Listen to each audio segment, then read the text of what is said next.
मौसम विभाग की नवीनतम जानकारी के अनुसार 28, 29 और 30 तारीख को देश के कई हिस्सों में असामान्य रूप से भारी बारिश हो सकती है। खासकर पश्चिम बंगाल, ओडिशा, झारखंड, छत्तीसगढ़, मध्य प्रदेश, उत्तर प्रदेश, बिहार, उत्तराखंड और महाराष्ट्र के अंदरूनी जिलों में, क्योंकि बंगाल की खाड़ी पर बने निम्न दबाव, मानसूनी धाराओं और नमी के सघन प्रवाह ने वातावरण में ऐसी स्थिति बना दी है कि सुबह हल्की और मध्यम बूंदाबांदी के बाद दोपहर से शाम तक गरज चमक, वज्रपात, तेज हवाएं और मूसलाधार वर्षा का दौर जारी रहेगा, जिससे निचले इलाकों और शहरों के निचले हिस्सों में जलजमाव, बाढ़ और यातायात बाधा जैसी समस्याएं खड़ी हो सकती हैं। नदियों नालों का जलस्तर बढ़ सकता है, पुल व सड़कें क्षतिग्रस्त हो सकती हैं, बिजली आपूर्ति व मोबाइल नेटवर्क बाधित हो सकते हैं, पेड़ और टिन की छतें उड़ सकती हैं, खेतों में पानी भरने से फसलें खराब हो सकती हैं और मच्छर जनित व जल जनित बीमारियों का खतरा बढ़ सकता है।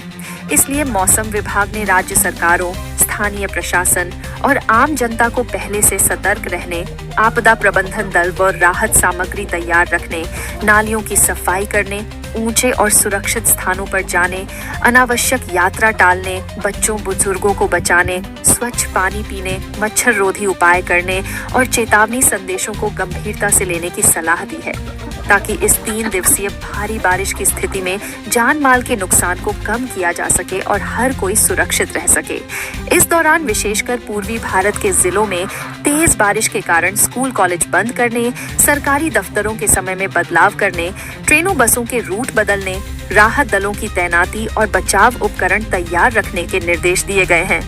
किसान भाइयों को सलाह दी गई है कि वे अपनी खड़ी फसलों की सुरक्षा करें, खेतों में पानी निकासी का मार्ग साफ रखें, पशुओं को ऊंचे और सुरक्षित स्थान पर रखें, घरों के आसपास की नालियां साफ करें और बारिश के दौरान बिजली के उपकरणों से दूरी बनाएं।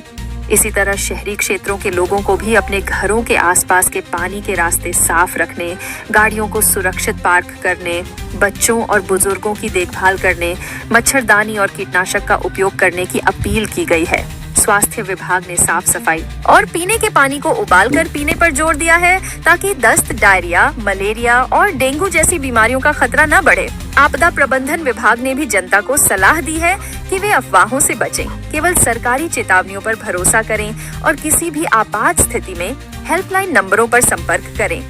इन 3 दिनों में तेज बारिश के कारण सड़कें टूट सकती हैं, छोटे पुल और नाले उफान पर आ सकते हैं, इसलिए अनावश्यक यात्रा से बचें और अगर जरूरी हो तो सुरक्षित मार्ग ही अपनाइए। बारिश के बाद भी नदियों और नालों में पानी का स्तर ऊंचा रह सकता है, इसलिए खतरा कम होने तक किनारों के पास न जाएं। बच्चों को भी नदियों नालों के पास खेलने न भेजें। बिजली कटौती की स्थिति में टॉर्च, बैटरी और चार्जिंग पावर बैंक तैयार रखें। राशन, दवाइयाँ और पीने के पानी की बोतल पहले से स्टॉक में रखें और पड़ोसी, रिश्तेदार, मित्र व बुजुर्ग लोगों की मदद के लिए तैयार रहें, ताकि संकट की घड़ी में समाज मिलकर एक दूसरे का सहारा बन सके।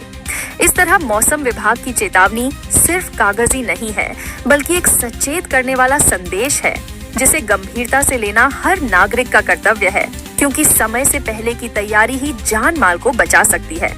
इन सब बातों को ध्यान में रखते हुए यदि राज्य सरकारें, स्थानीय प्रशासन, आपदा प्रबंधन विभाग और जनता मिलकर काम करें, तो 28, 29 और 30 तारीख को होने वाली भारी बारिश के बावजूद नुकसान को कम किया जा सकता है। राहत और बचाव कार्य आसानी से चल सकता है और लोग सुरक्षित रह सकते हैं।